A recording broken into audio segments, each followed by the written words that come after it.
Hoy vamos a estar con el tema de la idolatría. La idolatría, este es el tema número 43, y quiero decirle que un buen maestro, para que comencemos ya en materia, un buen maestro es el que enseña con temor y con temblor. Característica, anótelo allí, un buen maestro enseña con temor y enseña ¿con qué? Con temblor. ¿Por qué? Porque él sabe que lo que enseña podrá hacer que mucha gente sea salva, o lo que enseña hará que mucha gente sea ¿qué? Condenada. Escúcheme con mucha atención, por favor. No quisiera yo cargar en mis hombros el peso o la responsabilidad de que por una mala enseñanza, una mala interpretación, un error doctrinal, una persona haya recibido eso y haya practicado eso y eso lo haya llevado a perderse eternamente.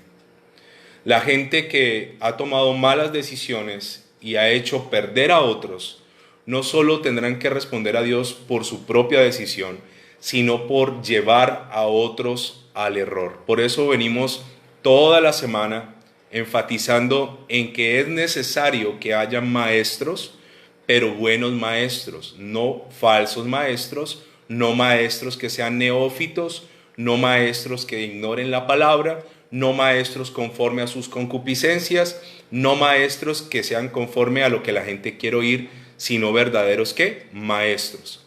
En ese orden de ideas, yo le quiero pedir que usted me acompañe a Mateo capítulo 23 y vamos a leer de nuevo lo que el Señor Jesús hablaba acerca de los falsos maestros. Recuerde que el Señor Jesús les habló muy fuerte a los fariseos, a los saduceos, a los escribas. Mateo capítulo 23, versículo 13. Acompáñeme por favor. Y quiero que usted subraye por favor la palabra hay. Eso se conoce en la Biblia como los ayes que usted va a encontrar mucho, sobre todo en el libro de Apocalipsis. ¿Qué es un aye o un ay? Es un sentimiento de dolor, de desprecio o de lamento. Es una lamentación. Es cuando dice, el Señor dice, ay de tal cosa. Entonces es como si supieran lo que les va a ocurrir. Es un lamento, es una lamentación, es una expresión de dolor, es una expresión de que algo malo va a ocurrir. Entonces encontramos los ayes en el libro de Apocalipsis. Entonces, ojalá usted tenga un resaltador a mano y pueda subrayar aquí los ayes. Versículo 13.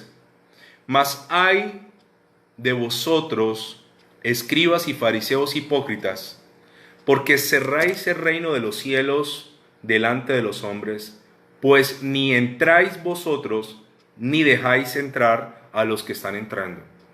En el reino de los cielos le quiero contar que hay gente especialista en no entrar y en no dejar entrar. ¿Se vuelven qué? Un estorbo, se vuelven una carga.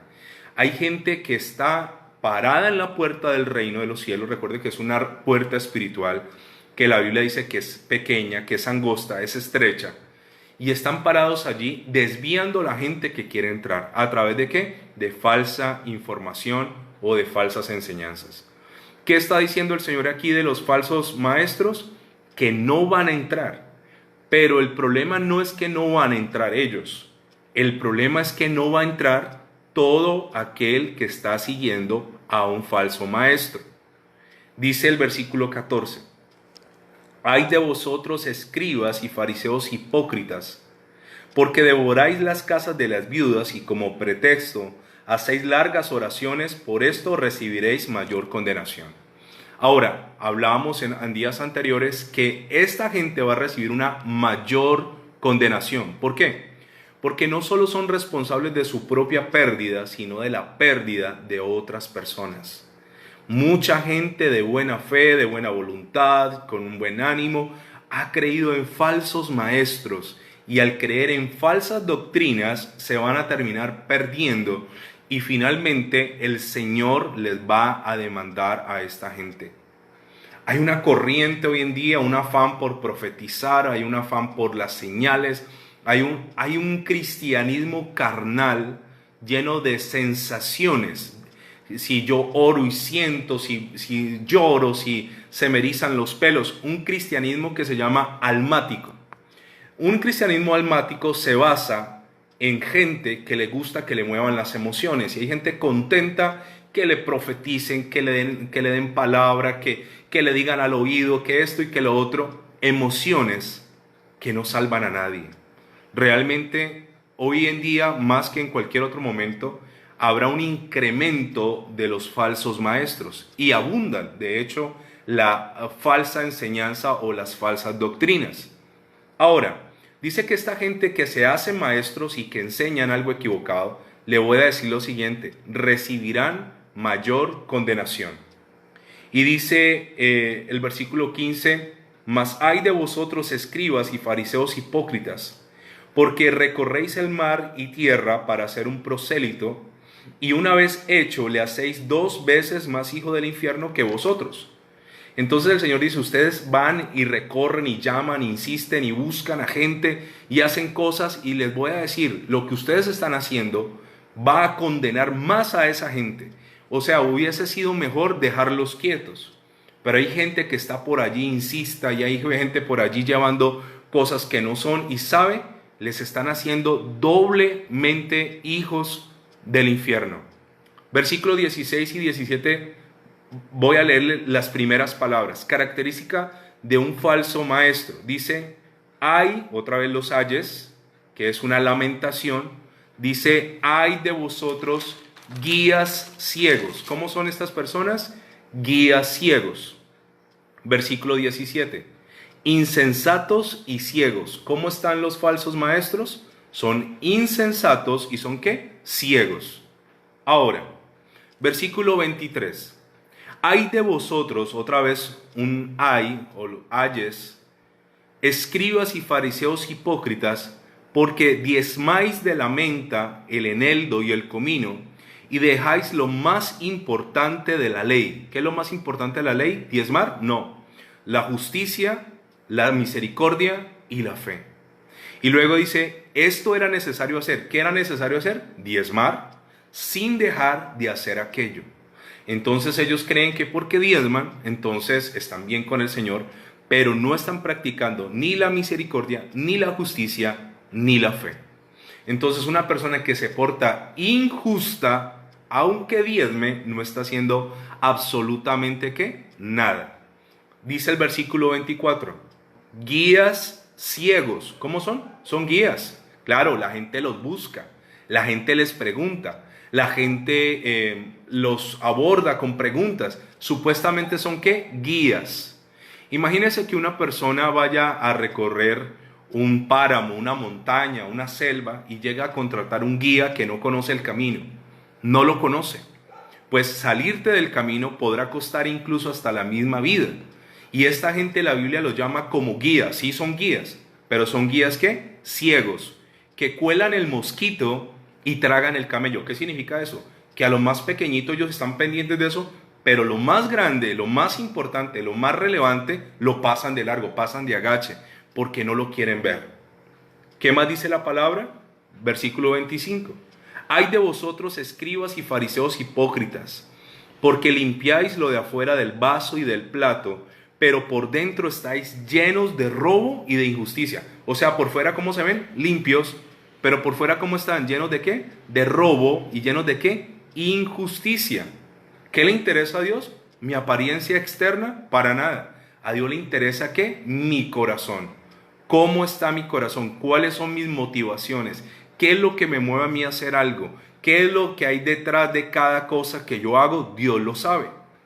Versículo 27.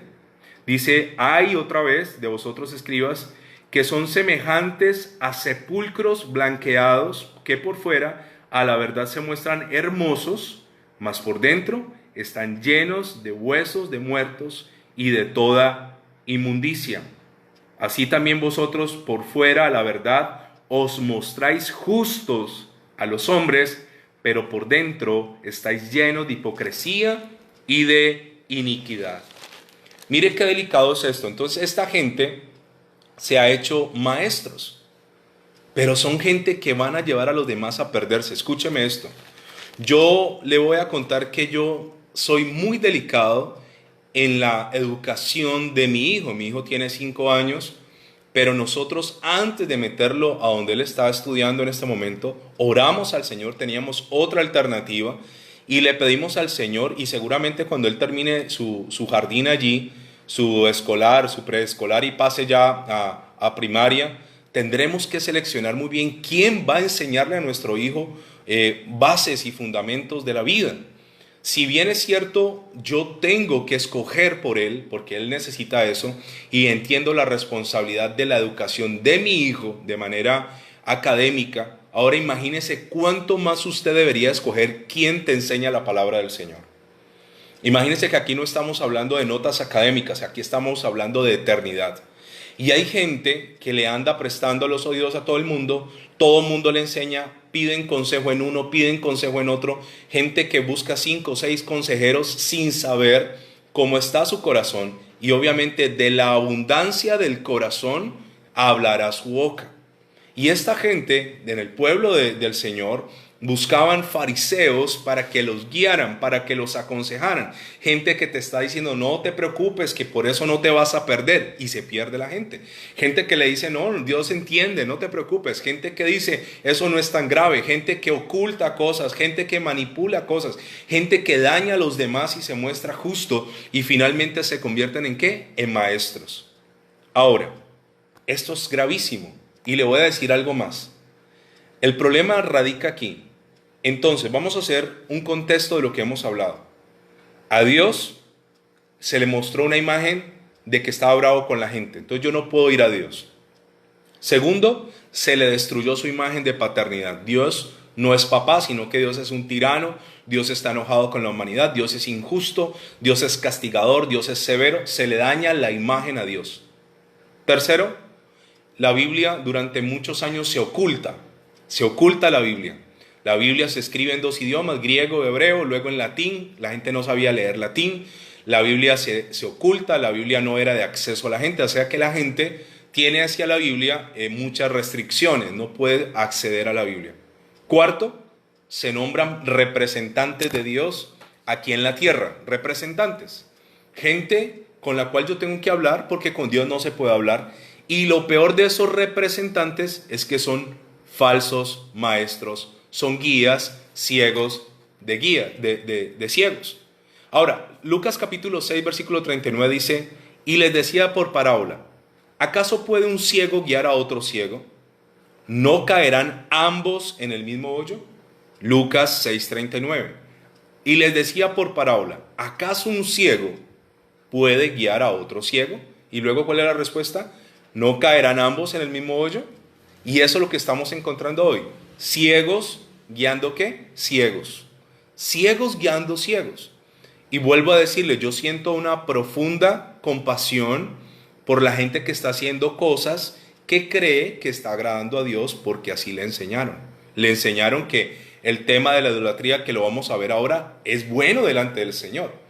Entonces, contextualizando todo, Dios nos lo muestra lejano, ausente, enojado. Nos muestran que Dios no es un buen padre, nos muestran una tramitología para llegar a Dios, nos esconden la Biblia, nos muestran representantes de Dios en la tierra o maestros, y finalmente nos muestran la idolatría.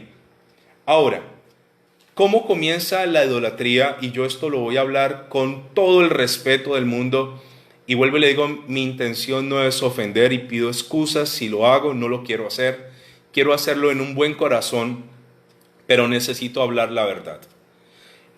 Ayer hablábamos del papado, ayer hablábamos que Jorge Bergoglio o el Papa Francisco es el Papa número 266. Pero ¿dónde comienza todo esto? En Roma. Recuerde que Roma venía con todas sus costumbres paganas y se fusiona con el cristianismo. Esa fusión de dos creencias totalmente opuestas se conoce como un sincretismo. De hecho, aquí en Colombia lo vivimos a través de algo que se llama la santería que es muy fuerte en Cuba. ¿En qué consiste la santería? Pues los negros africanos eran traídos por ejemplo, a Colombia, y ellos venían con su idea de sus dioses de allá, y a la fuerza se le imponía la religión católica. ¿Qué hacían ellos? Dentro de una estatua, de una imagen católica, le metían su santoral o le metían su imagen de su creencia. Y en el fondo pensaban que ellos estaban adorando a un santo católico, cuando en realidad ellos estaban adorando a lo que ellos creían desde África. ¿Cómo se llama eso? Un sincretismo, cuando hay una fusión de dos corrientes. Ahora escúcheme esto. Hablando de papas, el Papa Pío IX hace una bula. Recuerde que la Iglesia Católica enseñó que habían dos tipos de revelaciones divinas. Una, la palabra del Señor, y dos, la Iglesia Católica. O sea que si a la Iglesia Católica se le ocurría decir que algo era así, era así. Y no había quien lo refutara, no había quien opinara. Así que el Papa Pío IX hace la siguiente bula, y en esta bula promulga lo siguiente. Dice, la Virgen María, Santísima, fue preservada de toda mancha de pecado original, ella fue inmaculada. ¿Quién se inventa esta bula? El Papa Pío IX. Vuelvo a hacer la claridad. ¿Qué dice? La Virgen María, Santísima, fue preservada de toda mancha de pecado original, ella fue inmaculada. Y agrega, a esto le agrega, ella nació inmaculada y permaneció inmaculada. Mire lo tremendo. Él dice que ella nace inmaculada, sin pecado original, y se conserva inmaculada. Ahora, ¿por qué ellos enseñan esto? Lo vamos a ver a continuación. La Biblia nos habla acerca de ir a Dios y no utilizar intermediarios. Primera de Timoteo capítulo 2 versículo 5 dice, porque hay un solo Dios y un solo mediador entre Dios y los hombres, Jesucristo hombre. Primera de Timoteo 2:5. Juan 14:6 dice, Jesús dijo, yo soy el camino, la verdad y la vida, y nadie va al Padre sino por mí. Entonces ellos comenzaron a unir esas costumbres paganas que traían como romanos y a acoplarlas y adaptarlas al cristianismo. Ahora escúcheme esto. Yo tengo en alta estima a María como tal. Obviamente creo que el Señor escogió a la mejor mujer que había en ese momento para llevar en su vientre a Emmanuel, a Dios con nosotros. Ella fue la portadora, ella fue la persona asignada por Dios para hacer esa imagen materna para el Señor Jesucristo. Aquí mire lo importante de Dios, para Dios la familia. Dios a su Hijo en la tierra le proveyó una familia con José y con María. Creo que José también era un hombre virtuoso, lleno de cualidades, con un gran corazón. Pero finalmente, ¿qué? Hombre. Creo exactamente lo mismo de María, una gran mujer virtuosa, una mujer de buen corazón, una mujer maravillosa, una mujer extraordinaria, sacada del común, pero finalmente, ¿qué? Mujer. Entonces, una cosa es el ser humano como tal, y otra cosa es volver a ese ser humano un centro de adoración. Son cosas completamente distintas y diferentes. Mateo capítulo 1 versículo 25, solo voy a referirme en este pasaje a la humanidad de María. Mateo capítulo 1 versículo 25. Dice en el versículo 24, si usted tiene su Biblia allí, José estaba pensando en abandonar a María hasta que el Señor le habla y le dice que no la abandone. Dice el 24, y despertó José del sueño y lo del ángel que el Señor le había mandado y recibió a su mujer. ¿Qué hizo José? La recibió. Pero mire lo que dice el versículo 25. Y no la conoció. Y yo voy a ir despacio en esto. La palabra conoció, aquí dice que recibió a su mujer. Ok, vamos a entender el contexto. Y dice, y no la conoció. No la conoció no significa que él, mucho gusto, me llamo José, ¿y cómo te llamas tú? María, mucho gusto. No la conoció, no es ese conocer. En la palabra del Señor, sobre todo en la versión Reina Valera 1960, cuando dice la conoció es intimidad sexual. Escúcheme. Mateo 1:25 dice, el 24 dice que José la quería dejar, pero Dios le habla a través de sueños, él se levanta, él la recibe. ¿Recibe a quién? A su mujer. Obviamente si era su mujer la conocía físicamente, digámoslo en el sentido de saber quién era ella, no era una extraña. Pero dice aquí, y no la conoció. Y luego dice, ¿hasta qué? Ese hasta qué significa que pone un tiempo límite o un plazo. Un ejemplo, tú estás ahorita aquí en la transmisión y tu esposa te dice, mi amor, ¿ya lavaste los platos? Y usted le dice, no, mi amor, no lo voy a lavar hasta que termine la transmisión. O sea, le pusiste un plazo, le dijiste, sí, ¿hasta qué? Significa que José no la conoció, no por siempre, sino hasta que dio a luz, dice la palabra, a su hijo. O sea, ¿hasta dónde no la conoció? Hasta que dio a luz, ¿a quién? A su hijo. Porque de todas maneras José y María eran una pareja común y corriente. Ahora, usted imagínese estar casado sin tener intimidad con su mujer. Pues ese no es el propósito del matrimonio. Porque los que no tienen necesidad de tener pareja no se casan. Eso se llama don de continencia. Y en la Biblia habla de los eunucos. Algunos eran castrados, eran eunucos, pero la Biblia también dice que otros se hicieron eunucos por el reino y otros nacieron con esa capacidad de no tener pareja. Entonces dice que no la conoció hasta que nació su hijo. Y aquí hay otra palabra, y esto no necesita ni interpretación ni estar en una escuela teológica para entender. Aquí otra palabra clave dice su hijo primogénito. ¿Qué dice la Biblia? Que era su hijo primogénito. Cuando en la Biblia dice que es primogénito, significa que es el primero de varios. Cuando en la Biblia dice unigénito, es que es el único. Ya Marco, mi hijo, es hijo unigénito, no es primogénito. Entonces, José no la conoció, no tuvo intimidad con ella hasta que tuvo su hijo, su primer hijo, y luego dice, y le puso por nombre Jesús. La Nueva Biblia Viva dice lo siguiente, pero no tuvo relaciones conyugales con ella hasta que dio a luz un hijo a quien puso por nombre Jesús. Ahora, ¿por qué todo este contexto de volver a María un ídolo o una persona con unas capacidades de deidad o volverla a una persona que genera fe? Nace de un culto que vienen los romanos desde Babilonia que ahora le quiero explicar. Pero permítame decirle algo respetuosamente y vuelvo y pido excusas, no quiero ofender a nadie con esto, simplemente necesito enseñar lo que dice la palabra. ¿Por qué? Porque toda la gente que ha venido adorando diferentes tipos de imágenes han sido engañadas, han sido manipuladas por falsos maestros, por guías ciegos que guían a otros ciegos y que finalmente los hacen caer en el mismo hoyo. ¿Sabe? Le voy a decir algunas cosas respetuosamente acerca de María. Yo creo que fue una gran mujer, una mujer ejemplar, una mujer extraordinaria, una mujer llena de virtudes, pero María no puede interceder por nosotros. No tiene ella la capacidad, ni ella, ni los ángeles, ni ningún santo tiene la capacidad de interceder por nosotros, porque el único intercesor, el único mediador por nosotros es Jesucristo hombre y el Espíritu Santo de Dios.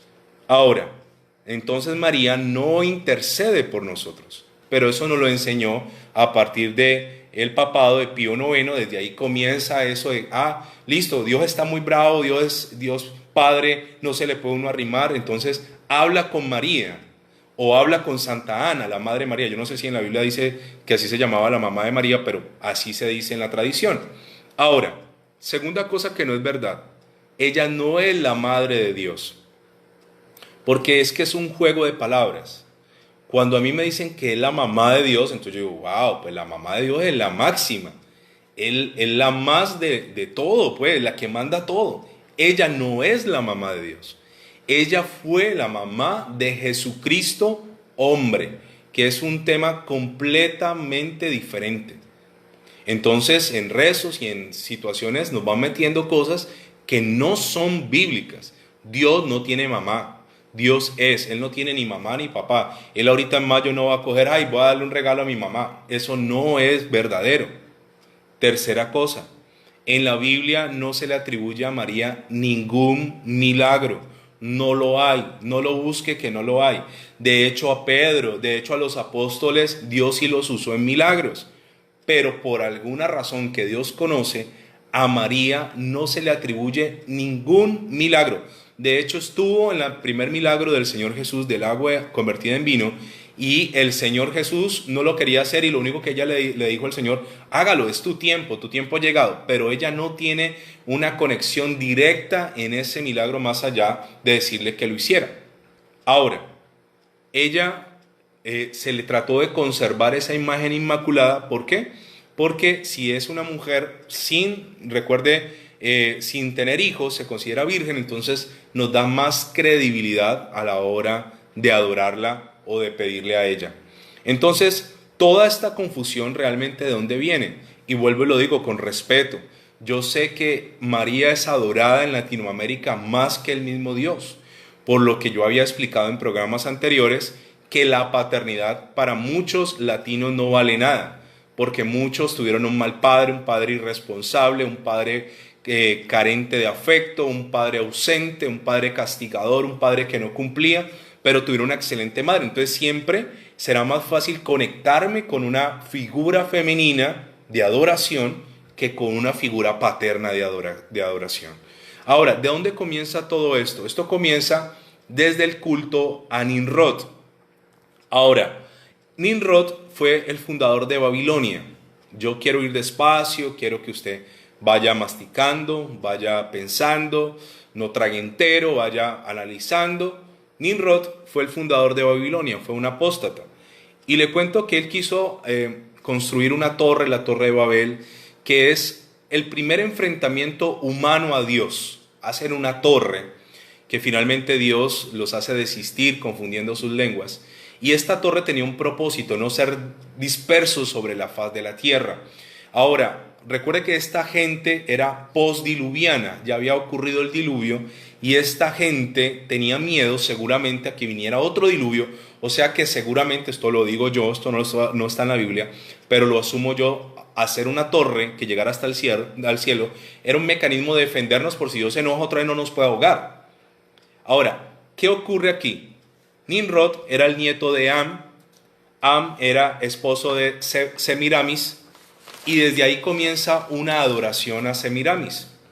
Fue ella madre de algunos cultos antiguamente, y en algunas naciones, y en algunas tribus, y en algunas regiones de la tierra también se le conoció como Diana. En la mitología romana era Diana, que era una diosa virgen de la caza, cazadora, que protegía la naturaleza. Y era que virgen, era para los romanos la diosa Diana, pero también era para los cananeos Astarot, que simbolizaba la diosa del amor y la fertilidad, y para los griegos era Artemisa, pero es la misma imagen y es el mismo simbolismo. Ahora, cuando Roma se decide unir en un sincretismo a los cristianos, pues simplemente entonces unas por otras. Ellos venían creyendo en Diana, en Artemisa, venían creyendo en Astarot, en todo esto, y acá se encuentran con la historia de María. Entonces es muy fácil fusionar una cosa por otra y darle atribuciones de deidad a una mujer, sí, muy buena como María, pero finalmente una mujer que murió y que está en este momento obviamente en el paraíso, pero es una mujer que es limitada, que simplemente, como cualquier ser humano, no tiene poder y no tiene acceso a lo que solo Dios puede hacer. Quiero que usted me acompañe a Hechos, por favor, capítulo 19, y vamos a leer lo que pasó en Éfeso. Hubo un gran alboroto en Éfeso por este tema de la idolatría. Permítame decirle algo más. ¿Qué ocurre aquí? ¿Cuál es el real interés de la idolatría? La idolatría primero genera millones y millones y millones de euros, de dólares en ganancia. La idolatría genera cualquier cantidad de recursos que, la gente vive de esos recursos. Muchísima gente le interesa promover la idolatría.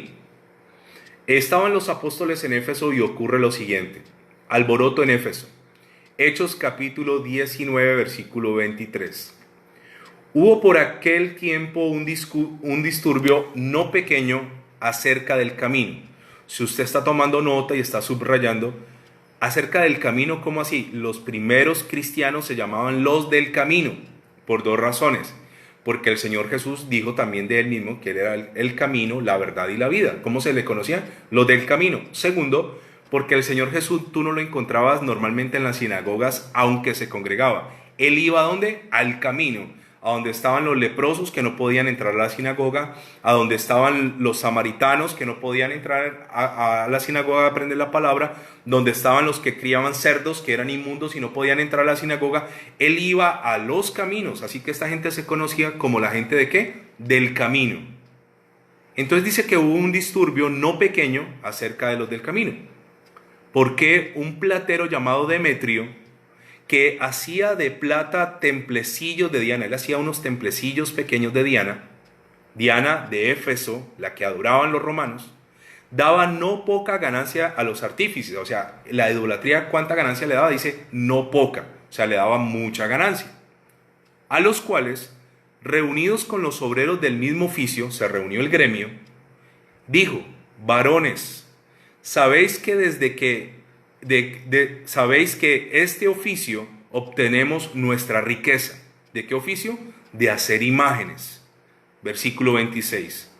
Pero veis y oís que este Pablo, no solamente en Éfeso, sino en casi toda Asia, ha apartado a muchas gentes con persuasión, diciendo que no son dioses los que se hacen con las manos. ¿Qué estaba haciendo Pablo? Les estaba dañando el negocio. No solo en Éfeso, en toda Asia. Él estaba diciendo, esos no son dioses, esos son artículos, esos son artesanías elaboradas ¿qué? A mano. Ahora mire lo que propone Demetrio. Entonces dice, versículo 27, y no solamente hay peligro de que nuestro negocio venga a desacreditarse, sino que también que el tiempo de la gran diosa Diana, diosa con D pequeña, sea estimado en nada y comience a ser destruida la majestad de aquella a quien venera toda Asia y el mundo entero. ¿A quién veneraban en ese momento? A Diana. A Diana. Y entonces él dice, no solo nos puede afectar a nosotros como gremio, sino que puede afectar la grandeza de Diana, la diosa, no solo de Asia, sino del mundo entero. Cuando oyeron estas cosas, versículo 28, se llenaron de ira y gritaron diciendo, grande es Diana de los Efesios. Y la ciudad se llenó de confusión y a una se lanzaron al teatro, arrebatando a Gallo y a Aristarco, macedonios, compañeros de Pablo. Agarraron a los compañeros de Pablo. Dice el versículo 30, y queriendo Pablo salir al pueblo, los discípulos no lo dejaron. Ese Pablo era parado, era varón, no le dio miedo, voy a ir a hablar, y no lo dejaron. También algunas de las autoridades de Asia, que eran sus amigos, le enviaron recado rogándole que no se presentara en el teatro. Donde Pablo saliera lo iban a matar. ¿Por qué? Porque el tema de la idolatría genera una ganancia exorbitante, escúcheme. Eso es una cosa loca lo que genera la idolatría. Ahora, yo le quiero decir esto, vuelvo a decirlo respetuosamente. Yo no estoy aquí para juzgar la creencia de cada quien. Usted simplemente analiza, estudia, ora y simplemente lo que haya que corregir se corrige. Aquí, como dice la Biblia, retenga lo bueno, deseche lo malo. ¿Qué ocurre acá? Resulta y pasa que nosotros tuvimos la visita del Papa Francisco hace algún tiempo aquí en Colombia. ¿Y sabe una cosa? La venida del Papa aquí a Colombia, le quiero decir que cada minuto de ese hombre aquí en Colombia, por minuto, costaba 10 millones de pesos por minuto. Por minuto. Imagínese el platal de la estadía de este hombre aquí en Colombia. Muchos de esos recursos provienen de la idolatría. Le voy a decir algo más respetuosamente. Hay una cosa que se llaman advocaciones. Pero sabe, la ganancia de esta idolatría no solo es de María, también es de santos, ¿no? Porque la iglesia tradicional ha beatificado una cantidad de personas, los ha convertido santos. Y esa no es la característica de los santos que habla la Biblia. Así que los volvió santos o los volvió intermediarios, los volvió puentes con Dios. Entonces, si usted está soltera y desesperada, pues pídale a San Antonio.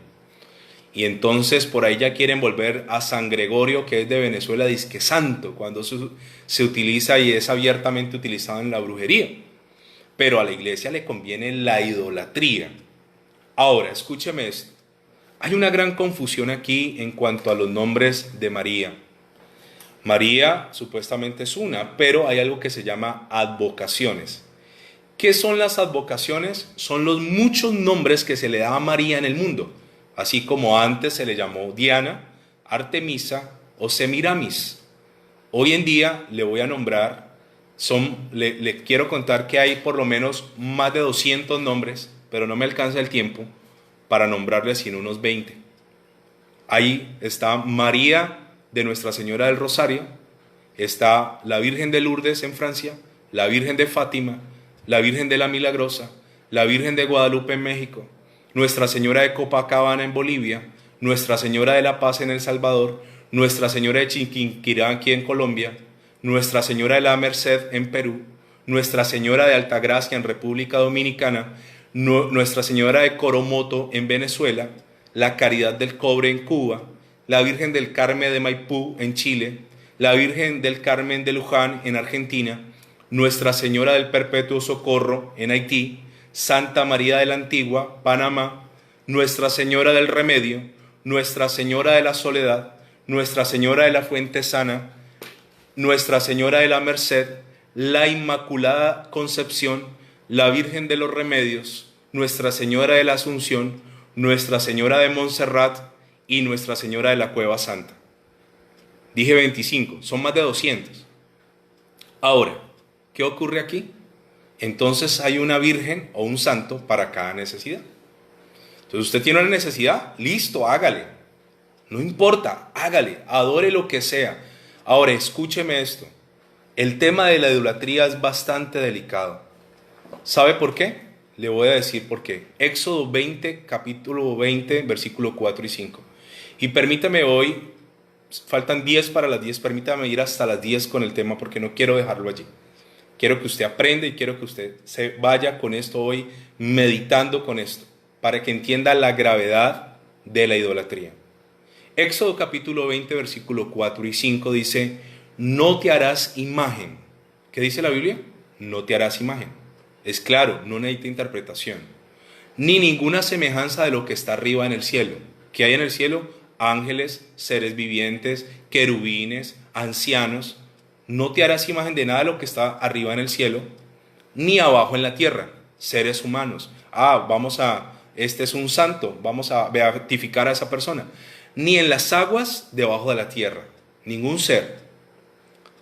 Sigue el versículo 5, dice, y no te inclinarás. Primero, no las harás.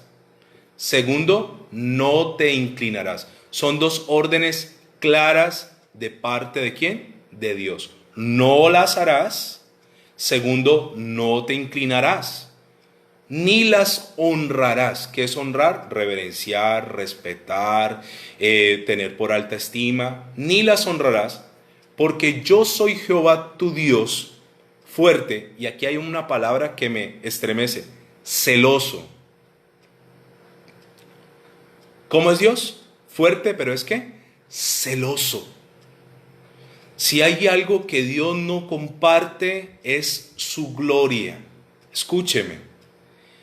Cuando hablamos de pecados, hay 3 grupos de pecados. Los pecados contra mi prójimo, todos los pecados ofenden a Dios. Durante muchos años a mí me enseñaron que el mentir y el matar eran la misma cosa, entonces uno mentía y se sentía un homicida, porque es que así me enseñaron la mitad. Realmente lo que pasa es que sí, mentir y matar son pecado, lo que cambia son las consecuencias. Nunca podrá ser igual la consecuencia de una mentira a la consecuencia de un homicidio. En ese orden de ideas, Dios también ve el por qué una persona comete un homicidio. Ejemplo, no me quiero desviar del tema, pero necesito dejarte esta base para la próxima semana. ¿Qué ocurre aquí? Una persona toma su automóvil de manera involuntaria, atropella a alguien y lo mata. Cometió un homicidio, pero no es un homicidio doloso ni culposo porque no tuvo la intención. Esa persona realmente no lo planeó. Sí es un homicidio con consecuencias diferentes a aquel que contrata un sicario, que lo hace premeditado, lo hace planeado. Ambos son homicidas, pero las consecuencias del uno y las consecuencias del otro no serán iguales. No es lo mismo en este tiempo de crisis alguien que se robe un pan de una panadería porque tiene hambre, a estos políticos que están mandando mercados, robando plata, dejando sin comer a mucha gente. Ambos roban, ambas consecuencias son diferentes. Dicho esto, los pecados se clasifican en 3 grupos. Los pecados contra mi prójimo, todos ofenden a Dios, pero está el robar, el mentir, el matar, el codiciar lo de él, el hablar de él, levantar falso testimonio contra el prójimo y sus consecuencias. Los pecados contra mi propio cuerpo, por ejemplo la gula, por ejemplo las adicciones. La Biblia dice que el que fornica contra su propio cuerpo peca. Pero hay un tercer grupo de pecados, ya están contra el prójimo, contra mí mismo, pero también están contra Dios. Y esos son gravísimos. La hechicería, la adivinación, la brujería y la idolatría. Entonces, la gente que está practicando la idolatría se está metiendo en serios problemas con Dios. ¿Por qué Dios no cortó a David, aunque David fue un adúltero, aunque David tuvo muchos errores, hizo un censo, murió un poco de gente? Porque David nunca fue idólatra, ni edificó imágenes, ni las adoró. Porque Dios es ¿qué? Fuerte, y es ¿qué? Celoso, y luego dice que visito la maldad de los padres sobre los hijos hasta la 3ª y 4ª generación de los que me aborrecen. Ahora, ¿por qué Dios prohíbe hacer imágenes? Porque Dios es demasiado grandioso, majestuoso, sublime, elevado, excelso. Dios es tan trascendental, tan santo, tan incomparable, que cualquier imagen que se haga quedará corta en cuanto a su grandeza, y esto se convierte en una afrenta, o se convierte en una humillación, o se convierte en una ofensa ante el Señor. Ahora dice, no te harás imágenes ni te inclinarás a ellas. Pero la Biblia va más allá y me dice lo siguiente. Apocalipsis 21:8 dice, pero ni los cobardes e incrédulos, los abominables y homicidas, los fornicarios y hechiceros, los idólatras y todos los mentirosos tendrán su parte en el lago que arde con fuego y azufre, que es la muerte segunda. O sea, la gente que practica la idolatría no entrará en el reino de los cielos. Gálatas capítulo 6, versículo 19, me habla de las obras de la carne y ahí me menciona, dice, idolatría, hechicería, enemistades, pleitos, celos, y dice que los que practican tales cosas no heredarán el reino de los cielos. 1 Corintios 6:9 dice, ¿no sabéis que los injustos no heredarán el reino de Dios? No erréis, ni los fornicarios, ni los idólatras, ni los adúlteros, ni los afeminados, ni los que se echan con varones, ni los ladrones, ni los avaros, ni los borrachos, ni los maldicientes, ni los estafadores heredarán el reino de Dios. Pero ¿cómo termina este pasaje? Dice, y eso éramos muchos de nosotros. ¿Cómo éramos? Idólatras, borrachos, mentirosos, injustos. Ahora, si lo eres, no hay necesidad de seguirlo siendo.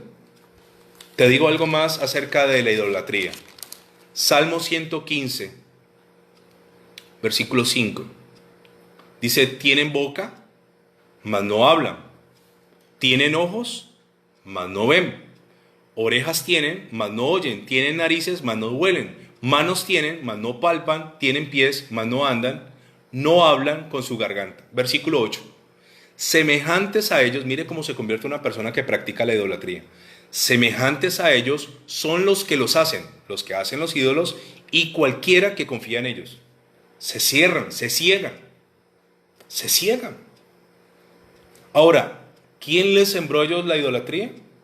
La iglesia tradicional. La iglesia tradicional les sembró ¿qué? La idolatría. el peligro de los falsos maestros.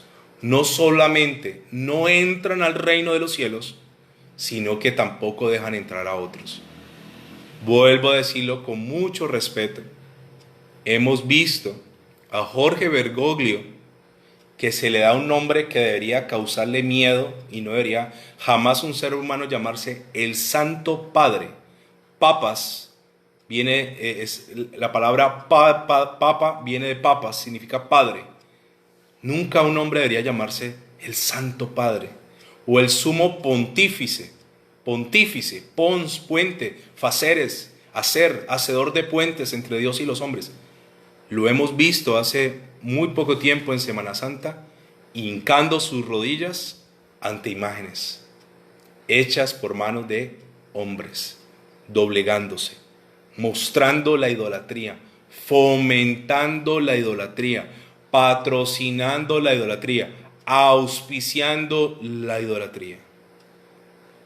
Qué terrible es esto. Ahora, permítame terminar diciéndole algo más.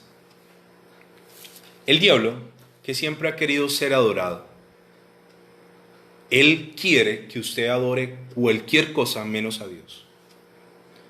En las tentaciones del Señor Jesús en el desierto, una de las tentaciones fue mostrarle los reinos del mundo y decirle: si postrado me adorares.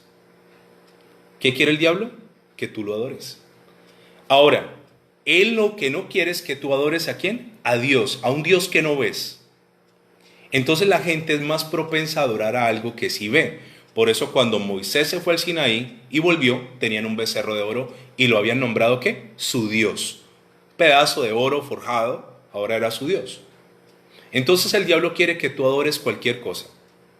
Que tú adores tu novio, que tú adores tu novia, que tú adores tus hijos, que tú adores tu marido, que tú adores tu trabajo, que tú adores tu iglesia, tu ministerio, que tú adores tu pastor, que tú adores el dinero que tienes. Hay una idolatría moderna a todo. Por eso, Dios ahora que nos ha metido en este tiempo, ha tumbado una cantidad de becerros. ¿Dónde están los artistas? ¿Dónde están los futbolistas, estrellas, acostumbrados a ovaciones, a ser alabados y a ser adorados? Escondidos. Escondidos. Porque el único Dios verdadero es Jehová el Señor. Y el Señor no necesita de imágenes para ser adorado. Es tan grande, tan sublime, tan elevado, que no cabe en ningún templo y no lo puede contener ninguna imagen. Voy a parar por allí hoy. Si Dios lo permite, nos presta la vida, estaremos nosotros el día lunes. Seguimos con este tema de la maestría. Padre Celestial, gracias. Bendigo tu nombre y te exalto. Guarda mi corazón de ser idólatra. Señor, y te pido que derribes en mi vida toda idolatría, a lo que sea. Tumba la idolatría en mi ser. Un ídolo es todo aquello que está por encima de ti. Túmbalo. Todo lo que esté encima de ti, túmbalo. Porque tú eres el único que merece ser alabado y ser adorado. Y hoy, como el Señor Jesús le dijo a Satanás, hoy mismo le recordamos esto a Satanás: al Señor tu Dios adorarás y solo a Él servirás. Hasta Satanás tendrá que adorarte, Señor. A ti sea siempre la gloria, en el nombre de Jesús. Amén y amén.